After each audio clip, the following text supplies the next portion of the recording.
الحمد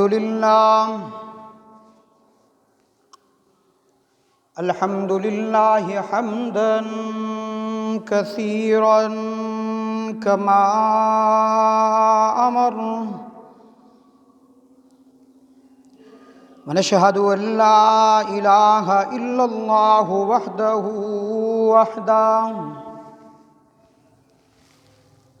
وحده لا شريك له في الخلق والأمر، إدغارا لمن جاهد به وكفر، ونشهد أن سيدنا ومولانا محمدا عبده ورسوله المبعوث إلى الأسود والأحمر لتتميم مكارم الأخلاق. لا يخلق نبي ولا رسول بعده ولا أمة بعد أمتي ولا كتاب بعد كتابي ولا شريعة بعد شريعتي. صلى الله تعالى عليه وعلى آله الذين هم خلاصة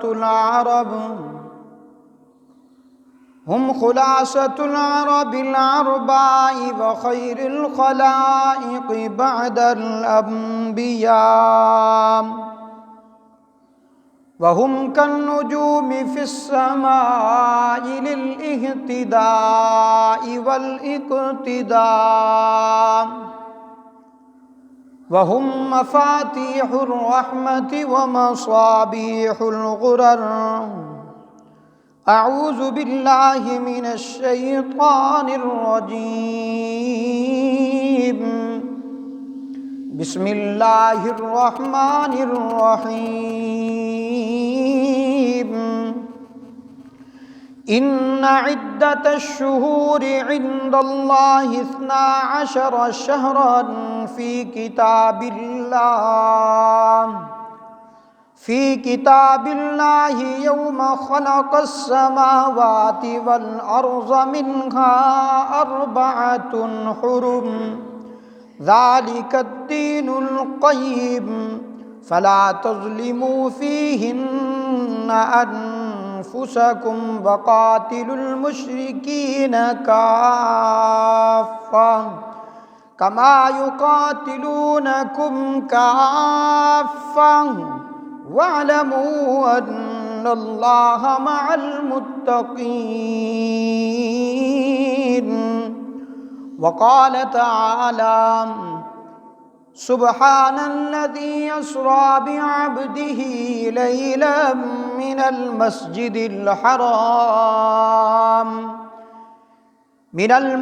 الحرام إلى المسجد الأقصى الذي باركنا حوله لنريه من آياتنا إنه هو السميع البصير. وقال في موضع آخر: والنجم إذا هوى ما ضل صاحبكم وما غوى وما ينطق عن الهوى إن هو إلا وحي يوحى علمه شديد القوى ذو مرة فاستوى وهو بالأفق الأعلى ثم دنا فتدلى فكان قاب قوسين أو أدنى.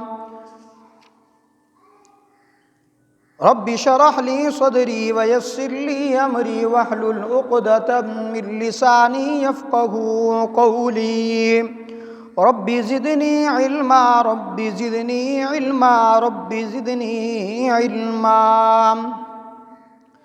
اختر شام کی آتی ہے فلک سے آواز، اختر شام کی آتی ہے فلک سے آواز سجدہ کرتی ہے سحر جس کو وہ ہے آج کی رات، راہ یکگام ہے ہمت کے لیے عرش بری، کہہ رہی ہے یہ مسلمان سے معراج کی رات۔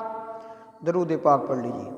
اللہم صلی علی محمد وعلی آل محمد کما صلیت علی ابراہیم وعلی آل ابراہیم انک حمید مجید۔ اللہم بارک علی محمد وعلی آل محمد کما بارکت علی ابراہیم وعلی آل ابراہیم انک حمید مجید۔ میرے واجب الاحترام سامعین محترم، معزز سامعین گرامی، آج یہاں ہم جامع مسجد ابراہیمی جلال آباد میں جمعہ کی نشست میں جمع ہیں، اور آج کا یہ جمعہ ماہ رجب المرجب سن 1442 ہجری کا آج پہلا جمعۃ المبارک ہے۔ 6 رجب المرجب سن 1442 ہجری بمطابق 19 فروری سن 2021۔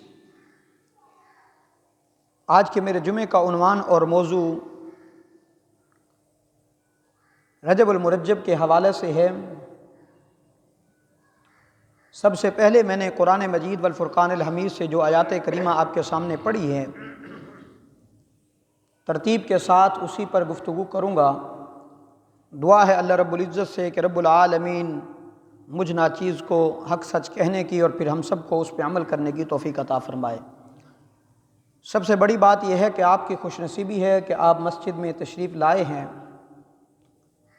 جمعے کی یہ وہ گھڑیاں ہیں میرے دوستو جو ہم غفلت میں رہ کر ان گھڑیوں کو ضائع کر دیا کرتے ہیں۔ ٹائم زندگی کا گزر رہا ہے، پانی کی طرح ٹائم گزر رہا ہے، زندگی گزر رہی ہے، لیکن ایک وہ گھڑی جو اللہ کے راستے میں لگ گئی، وہ میرے دوستو اصل میں وہ گھڑی آپ کی کامیابی کی طرف چلی گئی ہے۔ وقت جو ہے وہ چل رہا ہے، گھڑی کی سوئی چل رہی ہے، کبھی گھڑی کی سوئی رکی نہیں ہے۔ جب سانس رک گئے تو سمجھو اس کی وقت کی گھڑی بھی رک گئی۔ تو یہ جمعے کی وہ ساعتیں ہیں میرے دوستو، وہ گھڑیاں ہیں جن کے لیے خود رب العزت نے فرمایا یا ایھا الذین آمنوا اذا نودی للصلاۃ من یوم الجمعۃ فاسعوا الی ذکر اللہ وذروا البیع۔ آج مجھے میرا باپ بلائے تو میں بھاگ کے جاتا ہوں کہ میرے باپ کا حکم ہے، اگر میں نہ جاؤں تو دنیا والے بھی مجھے کہتے ہیں کہ یہ نافرمان ہے، یہ والدین کا فرما بردار نہیں ہے۔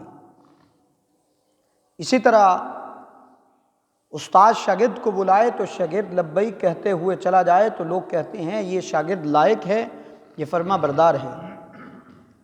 لیکن ہم اتنے غافلین میں سے چلے گئے ہیں، غافلین ہوتے چلے گئے ہیں کہ رب العزت فرماتے ہیں کہ اے میرے بندے، فرمایا یا ایھا الذین آمنوا اذا نودی۔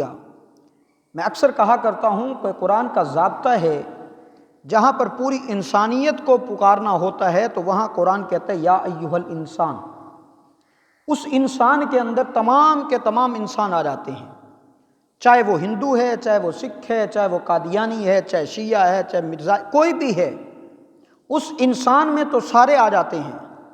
لیکن قرآن کا ضابطہ ہے جہاں قرآن یا ایھا الذین آمنوا کہہ دے تو پھر صرف مسلمان مراد ہوتے ہیں، ایمان والے مراد ہوتے ہیں، پھر اس سے کافرین کا جتنے بھی کافر ہیں، وہ ہندو ہیں، وہ سکھ ہیں، وہ مرزائی ہیں، کوئی بھی ہے، وہ تمام کے تمام یہاں سے آمنو سے خارج ہو جاتے ہیں۔ وہاں سے رب العزت کا جو فرمان ہے وہ صرف اپنے بندوں، ان بندوں کے لیے ہے جو مومنین ہیں۔ تو فرمایا اے ایمان والو، جب اذا نودی للصلاۃ، جب اذان ہو جائے، اذا نودی للصلاۃ من یوم الجمعہ، جب جمعہ کی اذان ہو جائے تو پھر فسعوا الی ذکر اللہ، دوڑ کر کے آؤ اللہ کے ذکر کی طرف آؤ۔ تو بہرحال میرے دوستو آپ خوش نصیب ہیں، جو پہلے آتا ہے پہلی صف کا ثواب حاصل کرتا ہے تو اس کو ثواب سب سے زیادہ ہے۔ پھر جو دوسرے نمبر پہ آتا ہے تو پھر اس کو کم ہے، پھر تیسرے نمبر پہ آتا ہے پھر اس کو کم ہے۔ علماء نے تو یہاں تک لکھا ہے کہ جو امام کے یعنی ممبر پر بیٹھنے کے ساتھ اس کے ممبر کے قریب بیٹھتا ہے تو اس کا اجر اس کو سب سے زیادہ ملتا ہے، یہاں تک بھی علماء نے لکھا ہے۔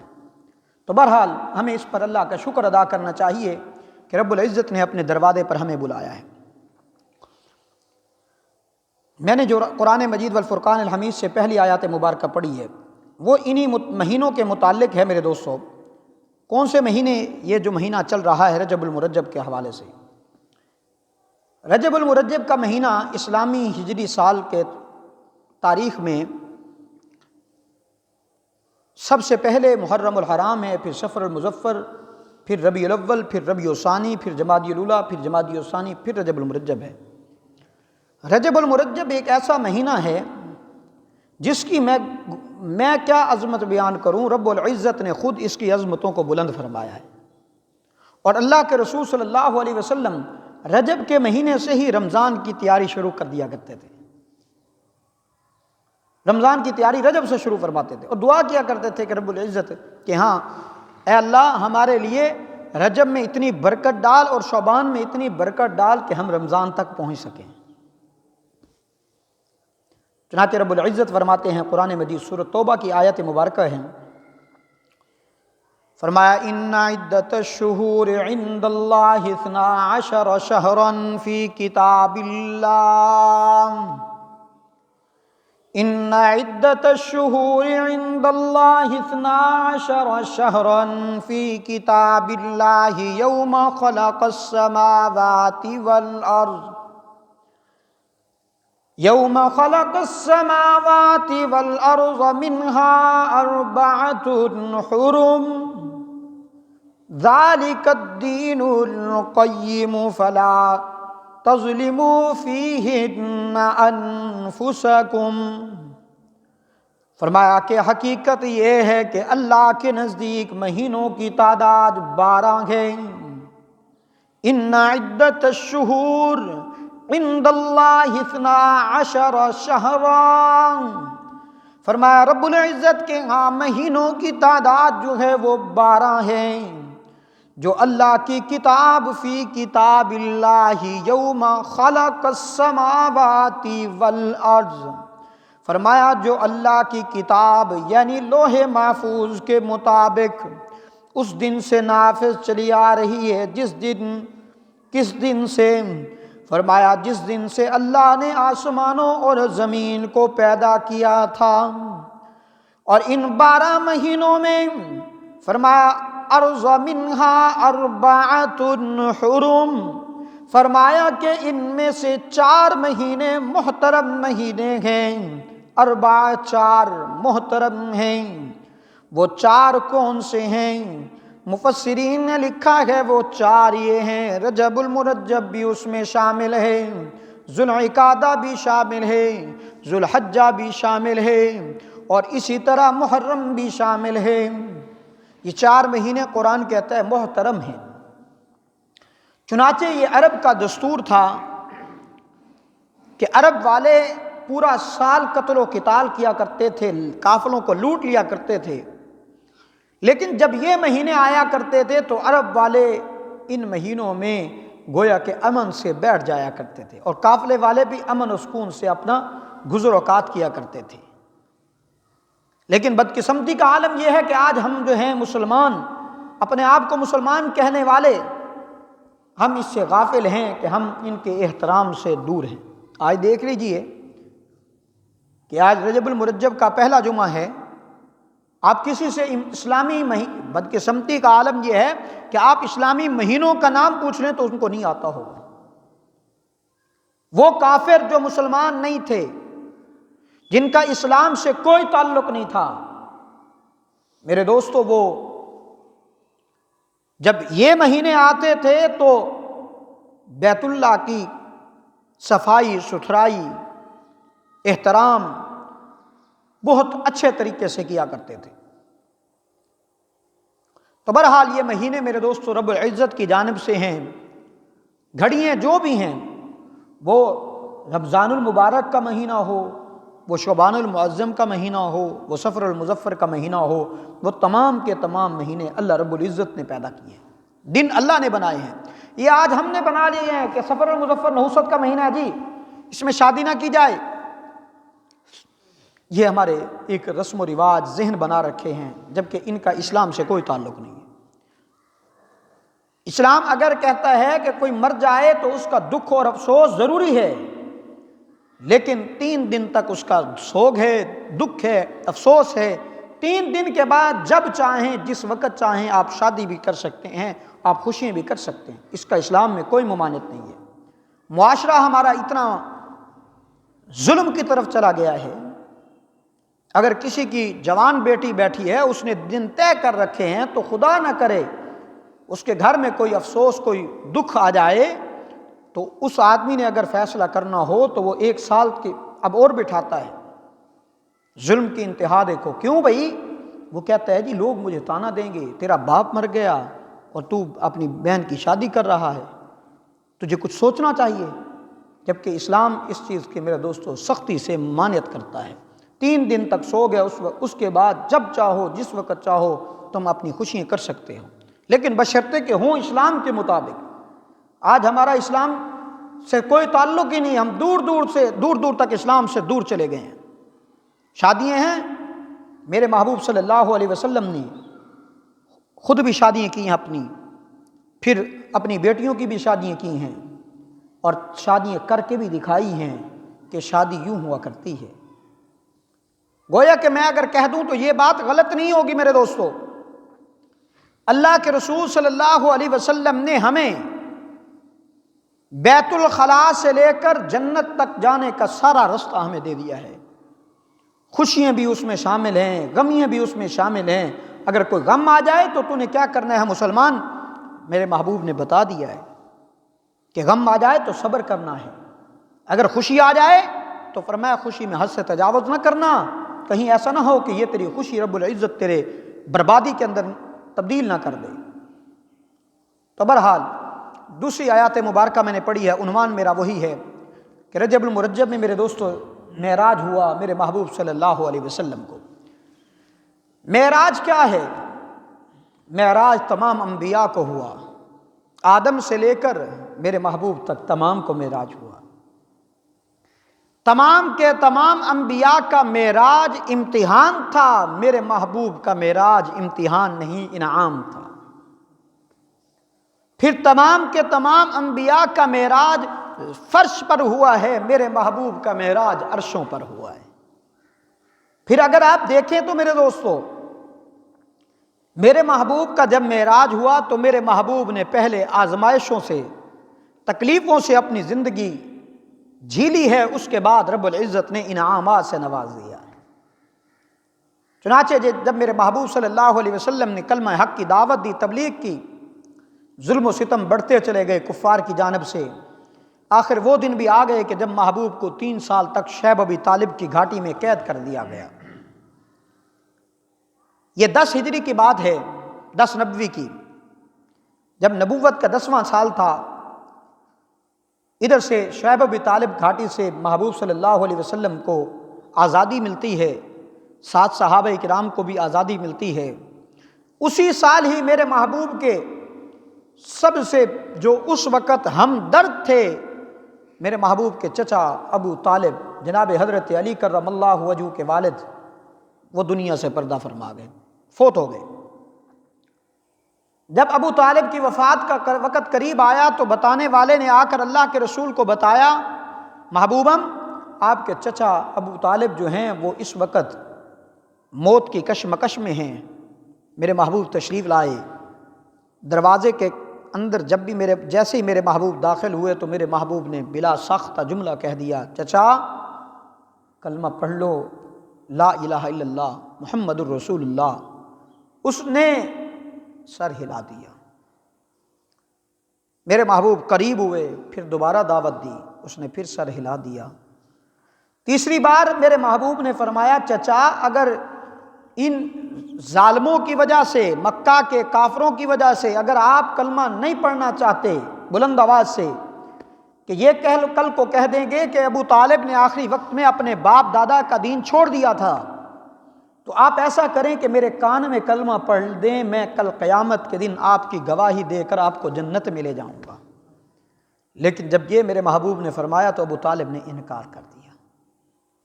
بس یوں انکار کرنا تھا تو میرے محبوب واپسی لوٹے۔ آج ابو طالب کے گھر سے جب میرا محبوب لوٹتا ہے تو آنسوؤں کی برسات میں لوٹتا ہے، غم زدہ حالت میں ہے، آنسو بہہ رہے ہیں۔ رب العزت نے اپنے محبوب کے آنسوؤں کو جب دیکھا تو فوراً جبرائیل امین کو بھیجا، جاؤ جبرائیل جا کر میرے محبوب کو بتلا دو، یہ میرا پیغام جا کر محبوب کو دے دو۔ کون سا پیغام؟ فرمایا انک لا تہدی من احببت ولکن اللہ یہدی من یشاء،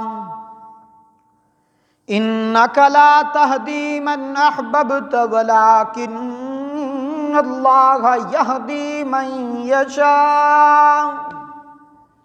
میرے محبوب، ہدایت میرے ہاتھ میں ہے، ہدایت میرے قبضے میں ہے، میں جس کو چاہوں دے دوں، جس کو چاہوں نہ دوں۔ آپ کا کام صرف دعوت دینا ہے، دعوت پہنچا دینا آپ کا ذمہ ہے۔ آگے رب العزت فرماتے ہیں ہدایت میرے قبضہ قدرت میں ہے۔ میرا محبوب دیکھتا نہیں ہے کہ اگر میں ہدایت دینے پہ آیا ہوں تو مکے کا بھی نہیں ہے، باہر کا ہے، عربی بھی نہیں ہے، عجمی ہے، رنگ کا بھی کالا ہے، گورا نہیں ہے۔ دیکھتا نہیں ہے کہ بلال کو حبشے سے آیا ہے تو میں نے اسلام کی دولت سے نواز دیا، اور پھر محبوبم یہ تیرا بلال مکہ کی دھرتی پہ چلتا ہے تو اس کے قدموں کی آہٹ جنت میں سنائی دیتی ہے۔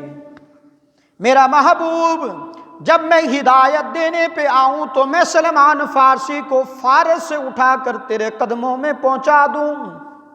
جب میں ہدایت دینے پہ آیا تو میں نے سمیہ کو ہدایت دے دی اور شہادت بھی دے دی۔ میرے محبوب آپ کا پہنچانا، دعوت دینا آپ کا ذمہ ہے، کسی کو ہدایت ملے یا نہ ملے اس کی پوچھ گچھ آپ سے نہیں ہونی۔ اور جب میں ہدایت نہ دینے پہ آؤں تو مکے کا بڑا سردار ہی کیوں نہ ہو، مکے کا بڑا رئیس ہی کیوں نہ ہو، ابو جہل کو بھی میں ہدایت نہ دوں تو میرے سے پوچھنے والا کوئی نہیں ہے۔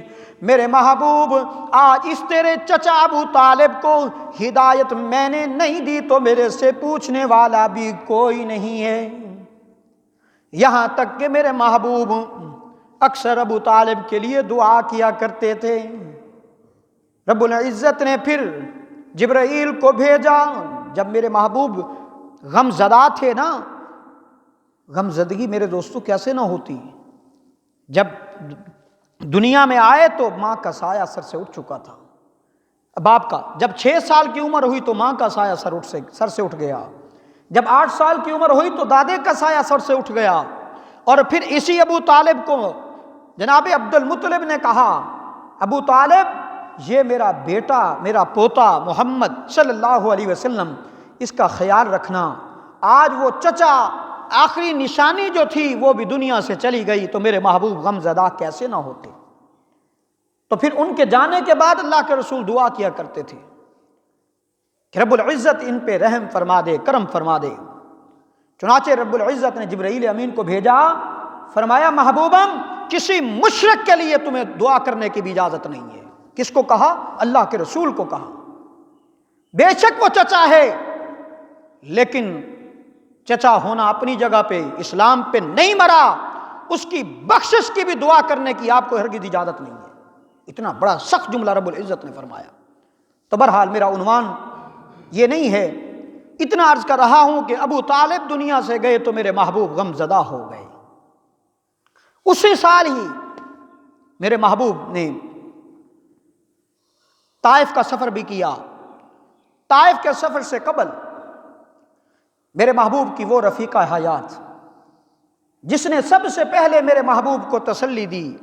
میں کہا کرتا ہوں کہ اسلام پر اس عورت کا بڑا احسان ہے میرے دوستو۔ جناب کی اماں اور میری اماں جناب حضرت خدیجۃ الکبریٰ رضی اللہ تعالی عنہا، سب کہہ دیجئے رضی اللہ تعالی عنہا۔ میرے دوستو یہ بڑا مشکل وقت ہوتا ہے جب باہر سے بھی تکلیفیں ملیں اور گھر سے بھی تکلیفیں دی جائیں تو بڑا مشکل ہو جاتا ہے انسان کے لیے چلنا۔ جب میرے محبوب باہر سے تکلیفیں مکہ والوں کی جھیل کے آیا کرتے تھے تو جناب خدیجۃ الکبریٰ آگے تسلی دیا کرتی تھی، محبوبم آپ تسلی رکھیں اور آپ کو کچھ نہیں ہونے والا، آپ کو کچھ نہیں ہونے والا۔ یہ پہلی وحی تھی نا، جب میرے محبوب پر وحی آئی تو میرے محبوب پریشانی کے عالم میں گھر آئے، آ کر کہا خدیجہ زمیلونی زمیلونی، مجھے چادر اڑا دو، مجھے چادر اڑا دو۔ تو جناب خدیجہ نے پوچھا کیا واقعہ پیش آیا، کیا بات ہے اللہ کے رسول؟ تو جناب خدیجہ کو میرے محبوب نے ساری داستان بتائی کہ اس طرح میرے اوپر کچھ وحی کے آثار آئے ہیں، تو اس حالت میں پریشان ہوں۔ تو توجہ کرنا کیسے جملوں میں جناب خدیجہ نے تسلی دی۔ فرمایا انک لتصل الرحم وتحمل الکی وتکسب المعدوم، میرے محبوب آپ تو غریبوں کے ہم نوا ہیں، آپ تو بے سہاروں کے سہارا ہیں، آپ تو امانت میں خیانت کرنے والے نہیں ہیں، امانت دار ہیں، آپ تو سچے ہیں، آپ کو کچھ نہیں ہونے والا میرا محبوب، آپ کو کبھی کچھ نہیں ہونے والا۔ یہ سب سے پہلی تسلی دی جناب خدیجۃ الکبریٰ نے۔ پھر جناب خدیجہ نے میرے محبوب پر اپنا سب کچھ قربان کیا، میرے محبوب کے قدموں پر اپنی دولت نشاور کر دی اور اپنی ہر طرح کی قربانی دی۔ جناب خدیجۃ الکبریٰ جب دنیا سے پردہ فرما گئیں، دنیا سے چلی گئیں تو اللہ کے رسول غمزدہ ہو گئے، اتنے غمزدہ ہوئے اور کبھی کبھی کہا کرتے تھے کہ میرے لیے یہ سال جو ہے، جس سال میں جناب ابو طالب بھی چلے گئے، جس سال میں جناب خدیجۃ الکبریٰ بھی چلی گئیں، فرمایا کرتے تھے عام الحزن، یہ میرے لیے غم کا سال ہے۔ اور اتنے میں جب میرے محبوب انہی دنوں میں طائف کا سفر کرتے ہیں، جب دیکھا مکہ والوں نے تو ظلم و ستم میں کوئی کمی نہیں کی، مکہ والوں کے لیے تو اسلام اتنا مشکل ہو گیا ہے، تو اللہ کے رسول صلی اللہ علیہ وسلم نے سوچا کہ میں کیوں نہ طائف کا سفر کروں، طائف والوں کو کلمہ حق کی دعوت دوں۔ میرا محبوب آج طائف کی بستی میں جاتا ہے، جب وہاں جا کر کے کلمہ حق کی دعوت دی، طائف والوں نے بھی ظلم و ستم میں کسی قسم کی کوئی کمی نہ چھوڑی۔ میرے محبوب کا جسم اقدس اتنا لہولہان ہوا، اللہ کے رسول ایک دیوار کے سائے کے ساتھ جا کر بیٹھ گئے۔ اتنے میں جبرائیل امین کا آنا ہوا اور آ کر کہنے لگے اللہ کے رسول رب العزت پیغام دیتے ہیں، پیغام لے کر آنے والا میں ہوں۔ رب العزت فرماتے ہیں محبوبم آپ اشارہ کریں، اشارہ کرنا آپ کا کام ہے، طائف والوں کو صفا ہستی سے مٹا دینا میرا کام ہے۔ میں ان طائف والوں کو جو دونوں پہاڑ ہیں انہی کے اندر ریزہ ریزہ نہ کر دوں تو پھر کہنا۔ توجہ کرنا، رحمت عالم صلی اللہ علیہ وسلم نے فرمایا جبرائیل جا کر رب العالمین سے میرا پیغام بھی پہنچا دو کہ رب العالمین جہاں تو ان کو غرق کرنے پہ قادر ہے وہیں پہ ان کو ہدایت دینے پہ بھی تو قادر ہے۔ میں رحمت للعالمین بن کر آیا ہوں، میرا دل نہیں چاہتا کہ میری بد دعا سے کوئی ہلاک ہو، میں تو دعا کرتا ہوں کہ ان کو ہدایت دے دے، اگر ان کے حصے میں ہدایت نہیں تو ان کی نسلوں میں ہدایت دے دینا۔ سیدہ عائشہ فرماتی ہیں رضی اللہ تعالی عنہ، فرماتی ہیں ایک دن اللہ کے رسول بیٹھے ہیں، میں نے کہہ دیا اللہ کے رسول کیا زندگی میں کوئی ایسا دن بھی آپ پر آیا جس دن سب سے زیادہ آپ کو تکلیف ہوئی ہو، پریشانی ہوئی ہو؟ سیدہ عائشہ فرماتی ہیں میرا کہنا تھا اللہ کے رسول کی آنکھوں سے آنسو زاروں قطار بہہ پڑے، اور فرمایا عائشہ وہ دن میرے لیے بڑا تکلیف دہ تھا جس دن طائف والوں نے میرے اوپر ظلم و ستم کیے تھے۔ یہ دین ایسے نہیں پہنچا میرے دوستو ہمارے تک، اس کے لیے قربانی دی ہے میرے محبوب نے۔ تو بہرحال سفر طائف سے جب میرا محبوب واپس آتے ہیں، غم زدہ تھے، پریشان تھے، چچے کا بھی غم تھا، ماں کا بھی غم تھا، دادے کا بھی غم تھا، باپ کی جدائی کا بھی غم تھا۔ آج وہ رفیقہ حیات جو سب سے بڑی وفادار تھی اس کا بھی غم تھا۔ اللہ کے رسول جب غم زدہ تھے تو انہی حالات میں اللہ نے جبرائیل کو بھیجا، جا جبرائیل میرے محبوب کو لے کر کے آ جا۔ دنیا کا بھی اصول ہے نا، آج اگر میرے کسی دوست کا یا کہ دنیا کے اندر اصول ہے کسی دوست کا والد، بھائی، کوئی بھی حادثے کے اندر یا دنیا سے چلا جائے تو وہ دوسرا کہتا ہے یار کیوں نہ ہو اس کا غم ہلکا کرنے کے لیے اس کو کہیں سیر نہ کرواؤں، اگر یہاں کا ہے تو چلو اس کو یار لاہور لے چلتا ہوں، اگر یہاں کا ہے تو ملتان لے چلتا ہوں۔ مقصد کیا ہے؟ ملتان اس نے پہلے بھی دیکھا ہوا ہے، لاہور اس نے پہلے بھی دیکھا ہوا ہے، مطلب یہ ہے، مقصد یہ ہے کہ اس کو لے جاؤں گا، اس کا غم ذرا ہلکا ہو جائے گا۔ جب میرے محبوب بھی غم زدہ ہوئے تو رب العالمین نے فرمایا جبرائیل جا میرے محبوب کو لے کر کے آ، میں اپنے محبوب کو دنیا کی نہیں عرش معلیٰ کی سیر کروا دوں اور محبوب کا وہ بتلا دوں دنیا والوں کو محبوب کا مقام، کہ میرا محبوب وہ ہے جس کے لیے میں نے ساری کائنات کو مزین کیا ہے۔ معراج کا عرض کر رہا تھا، معراج کے معنی بلندی کے ہیں، میرے محبوب بھی بلندی کی طرف گئے ہیں۔ معراج ہوا کیوں؟ ایک وجہ تو یہ تھی، علماء نے لکھا ہے کہ ایک وجہ یہ تھی غم زدہ تھے، دوسری وجہ یہ تھی کہ اللہ کے رسول کو معراج اس لیے کروایا گیا کہ رب العزت نے انبیاء سے جو عہد لیا تھا، وعدہ لیا تھا کہ میرا محبوب جب آئے گا تو اس کی نبوت کا تم نے ایمان بھی لانا ہے، پرچار بھی کرنا ہے، اقرار بھی کرنا ہے، تو آج مسجد اقصیٰ میں اللہ کے رسول کو آگے کھڑ کے ان تمام انبیاء کا جو عہد تھا وہ پورا کرنا تھا۔ دوسری وجہ یہ بھی تھی معراج کی میرے دوستو کہ رب العزت نے اپنے محبوب کو معراج کروا کر کے بتلا دیا کہ جہاں تک نوری نہیں جا سکتے میں اپنے محبوب کو وہاں لے کر گیا ہوں، جبرائیل بھی نیچے ہے، میکائیل بھی نیچے ہے، اسرافیل بھی نیچے ہے، تمام کی تمام انسانیت نیچے ہے، سب سے بلند و بالا چلا گیا ہے تو میرا محبوب چلا گیا ہے۔ تو بتلانا مقصود تھا کہ ساری کائنات کا مقام کم ہے، سب سے بلند و بالا مقام میرے محبوب کا ہے۔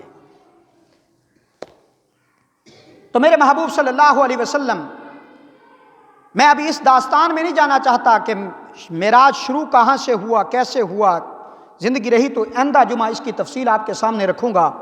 صرف میں قرآن کی جو میں نے آیاتیں پڑھی ہیں، پہلی آیات پڑھی ہے، میں اسی پر اس کو بات کو لے چلتا ہوں اور اختتام کی طرف لے جاتا ہوں۔ 15واں سپارہ سورۃ بنی اسرائیل، رب العزت فرماتے ہیں، فرمایا اعوذ باللہ من الشیطان الرجیم بسم اللہ الرحمن الرحیم سبحان الذی اسری بعبدہ لیلا سبحان الذی اسری بعبدہ لیلا، سبحان پاک ہے وہ ذات، سبحان پاک ہے وہ ذات جو اپنے بندے کو بعبدہ، اپنے بندے کو مسجد حرام اور مسجد اقصیٰ لے گئی۔ سبحان پاک ہے، اس کا معنی کئی مفسرین نے اپنا اپنا لکھا ہے۔ سبحان پاک ہے، کسی نے لکھا سبحان طاقت والا ہے، کسی نے لکھا کہ سبحان بے عیب ہے، جس میں کوئی عیب نہیں ہے۔ اسی معنی کو لیا جائے کہ جس میں کوئی عیب نہیں ہے، سبحان اس کو کہا جاتا ہے۔ تو معلوم یہ ہوا کہ اللہ تو بے عیب ذات ہے، پھر اس کے پیغمبر کل کو دل میں ذہن میں سوال آ سکتا ہے کہ اللہ تو بے عیب ہے، میرا محبوب بھی تو بے عیب ہے نا، میرے محبوب بھی تو بے عیب ہیں، آدم سے لے کر میرے محبوب تک تمام کے تمام انبیاء بے عیب ہیں، ان میں کوئی عیب نہیں تھا میرے دوستو، معصوم عن الخطا تھے۔ تو پھر یہ معنی علماء نے لکھا ہے کہ بے عیب نہیں، بلکہ اس کا معنی یہ ہے کہ اللہ تمام کمزوریوں سے پاک ہے۔ کمزوری کیا ہے؟ توجہ کرنا ذرا، انبیاء میں کمزوری موجود ہے، رب العزت میں کمزوری نہیں ہے۔ کیسے؟ انبیاء سوتے ہیں، سونا کمزوری ہے، انبیاء اولاد والے ہیں، اللہ اولاد سے پاک ہے، اولاد ہونا کمزوری ہے، انسان کھاتا ہے، پیتا ہے، چلتا ہے، اٹھتا ہے، بیٹھتا ہے، سوتا ہے، جاگتا ہے، اللہ ان تمام چیزوں سے میرے دوستو کیا ہیں؟ پاک ہیں۔ اور انبیاء ان چیزوں میں وہ ان کو انبیاء سوتے بھی تھے، جاگتے بھی تھے، اولادیں بھی تھیں، ماں باپ بھی تھے، ماں باپ ہونا بھی کمزوری ہے میرے دوستو۔ جو تمام کمزوریوں سے پاک ہے رب العزت وہ ذات ہیں، سبحان، پاک ہے وہ ذات۔ کس سے؟ تمام عیبوں سے، تمام کمزوریوں سے وہ عیب و پاک ہے۔ اور سب سے بڑی بات ہے وہ طاقت والا ہے۔ سب سے بڑی بات کیا ہے میرے دوستو؟ طاقت والا ہے۔ یہی وجہ ہے نا جب جناب یونس علیہ السلام مچھلی کے پیٹ میں چلے گئے، کئی دن وہاں پر رہے، کئی مہینے رہے، پھر آخر میں کہہ بیٹھے نا لا الہ الا انت سبحانک، لا الہ الا انت سبحانک انی کنت من الظالمین۔ رب العالمین میں تیرا برگزیدہ پیغمبر ہوں، میں تیرا برگزیدہ بندہ ہوں، میں نبی ہونے کے باوجود اب میرے اندر طاقت نہیں ہے، ہمت نہیں ہے کہ میں مچھلی کے پیٹ سے باہر نکل سکوں۔ اگر یہاں سے مجھے نکالنے والا ہے تو سبحانک، اللہ تو ہی نکالنے والا ہے، تیرے علاوہ کسی میں طاقت نہیں کہ مجھے یہاں مچھلی کے پیٹ سے نکالے۔ جب رب العالمین نے انسان کو پیدا کرنا چاہا تو فرشتوں نے کہا الہ العالمین ان کو پیدا نہ کر، آدم کو پیدا نہ کر، اس انسان کو پیدا نہ کر، کیونکہ یہ دنیا میں جائے گی، فساد برپا کرے گی۔ ہم تیری تسبیح بھی تو بیان کرتے ہیں، تیری تحمید بھی تو بیان کرتے ہیں، لیکن تو اس انسان کو پیدا نہ کرنا۔ رب العالمین نے فرشتوں کے سامنے چند چیزوں کے نام رکھے اور رب العالمین نے سوال کیا کہ ان کے نام بتلاؤ۔ جب تمام فرشتوں نے ہاتھ کھڑے کر دیے تو فرشتوں نے بھی کہا قالوا سبحانک، رب العالمین ہم تیرے فرشتے ہیں، برگزیدہ فرشتے ہیں، لیکن ہمیں ان کے نام نہیں آتے۔ سبحانک، ان کو جاننے والا تو ہی ہے، تیرے علاوہ کوئی جاننے والا نہیں۔ انسان بھی تو کرتا ہے نا، آپ بھی تو ہیں اور میں بھی ہوں۔ جب مکبر تکبیر کہہ لے تو امام کیا کرتا ہے؟ سب سے پہلے امام ہو یا علیحدہ مقتدی ہو یا امام ہو یا منفرد ہو، نماز پڑھنے کے لیے جب ہم سب سے پہلے ہاتھ اٹھاتے ہیں تو کیا کرتے ہیں میرے دوستو؟ اللہ اکبر، اللہ سب سے بڑا تو ہی ہے، تیرے علاوہ کوئی بڑا نہیں ہے۔ اب سب سے پہلے ہم کیا پڑھتے ہیں میرے دوستو؟ پڑھیے گا نا، ایمان تازہ ہوگا۔ نماز میں تو بھی تو پڑھتے ہیں نا، یہاں بلند آواز سے پڑھ دیں گے تو ایمان تازہ ہو جائے گا۔ سبحانک اللہم، رب العالمین میں باہر بڑا سردار تھا، باہر بڑا میں چودھری تھا، باہر میں خان تھا، باہر میرے اندر طاقت تھی، گھمنڈ تھا، غرور تھا، تکبر تھا، اپنے آپ کو میں بڑا سمجھتا تھا۔ رب العالمین اب تیرے سامنے جب میں جھک گیا ہوں، سبحانک اللہم، اب تیرے سامنے میں سرنگوں ہو کے کھڑا ہوں، میری سرداری بھی ختم ہو گئی، میری خانیت بھی ختم ہو گئی، نمبرداریت بھی ختم ہو گئی، چدراہٹ بھی ختم ہو گئی، تیرے سامنے تو اب سرنگوں ہو کے کھڑا ہوں، سب کچھ ہے تو ہے، طاقت والا بھی تو ہے، مختار کل بھی تو ہے، حاجت روا بھی تو ہے، بگڑی بنانے والا بھی تو ہے۔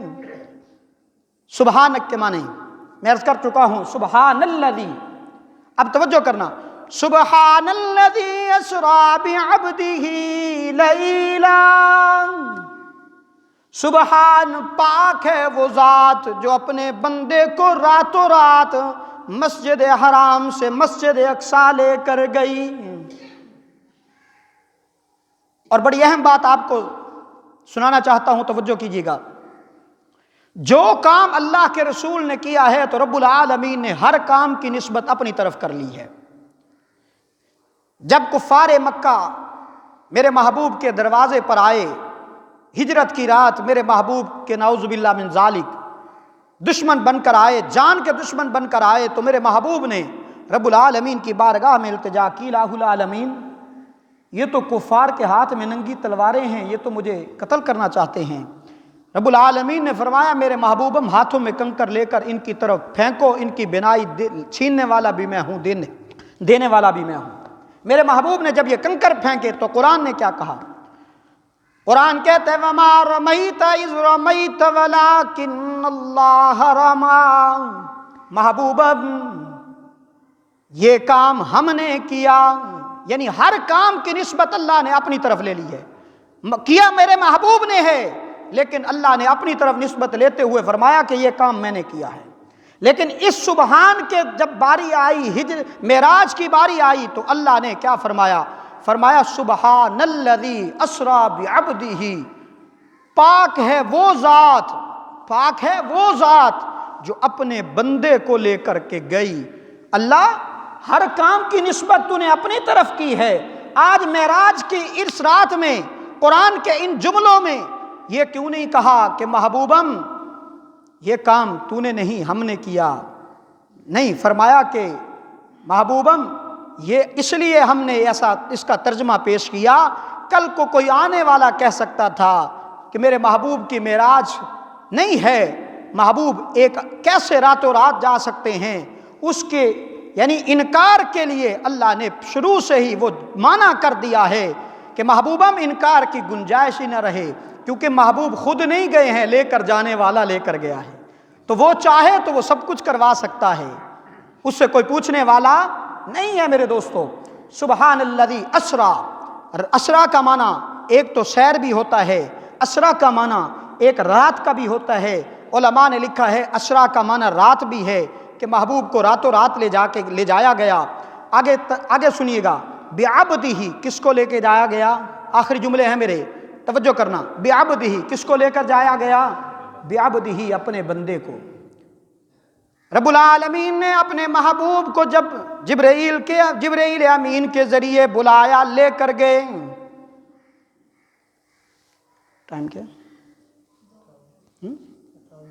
صرف آخری بات، نہیں تو معراج کے اس سلسلے کے اندر میرے محبوب گئے کیسے تھے، رات کو کیسے وہاں سے اٹھے تھے، کیسے کہاں کہاں گئے تھے، یہ زندگی بکی تو آئندہ جمعہ۔ جب میرے محبوب صلی اللہ علیہ وسلم رب العالمین کے حضور پہنچ گئے، جہاں تک جبرائیل بھی نہیں جا سکتے، میرے محبوب چلے گئے۔ جبرائیل کچھ سفر کر کے آگے نہ جا سکے، میرے محبوب نے بلایا جبرائیل آئیے نا، آئیے نا، سارا سفر اکٹھے کیا ہے تو اب بھی چلیے نا۔ جبرائیل امین نے عرض کیا اللہ کے رسول میری حد یہاں تک تھی، میں آ گیا ہوں، اب آگے ایک قدم بھی رکھتا ہوں تو میرے پر جل جائیں گے۔ جہاں تک میرا مقام تھا، جہاں میری منزل تھی تو میں آ گیا ہوں۔ اوپر رب العالمین نے میرے محبوب کو بلایا، میرے محبوب صلی اللہ علیہ وسلم اللہ کے ہاں ہم کلام ہوئے، کیا باتیں ہوئیں، کیسے کیسے باتیں ہوئیں، میں اس طرف نہیں جانا چاہتا، صرف ایک بات کر کے بات کو ختم کرتا ہوں۔ رب العالمین نے بھی اپنے محبوب کو پاس بلا کر آج اس رات پوچھ لیا میرے محبوب میں نے تیری شانوں کو بلند کیا، میں نے تمہیں طٰہٰ کہا، میں نے تمہیں یاسین کہا، میں نے تمہیں مزمل کہا، میں نے تمہیں مدثر کے القاب دیے، میں نے تیرے چہرے کو والضحیٰ کہا، میں نے تیری زلفوں کو واللیل کہا۔ آج میرا محبوب تو میرے پاس سامنے بیٹھا ہے، ذرا مجھے بتا میں تجھے کس نام سے پکاروں، کس نام سے پکاروں؟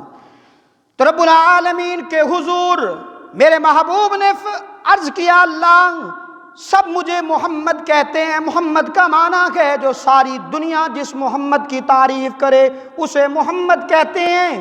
میں چاہتا ہوں کہ مجھے بعبدہ کہا جائے، میں چاہتا ہوں کہ مجھے احمد کہا جائے۔ احمد کا معنی ہے ساری دنیا سے بڑھ کر جو رب العالمین کی تعریف کرے اسے احمد کہا جاتا ہے۔ میرا دل چاہتا ہے کہ مجھے احمد کہا جائے۔ زندگی باقی تو انشاءاللہ آئندہ جمعہ معراج کی بات ہوگی۔ دعا ہے اللہ رب العزت سے کہ رب العالمین ہمیں حضور صلی اللہ علیہ وسلم کی سنتوں پر چلنے والا بنا۔ واخر دعوانا الحمدللہ رب العالمین۔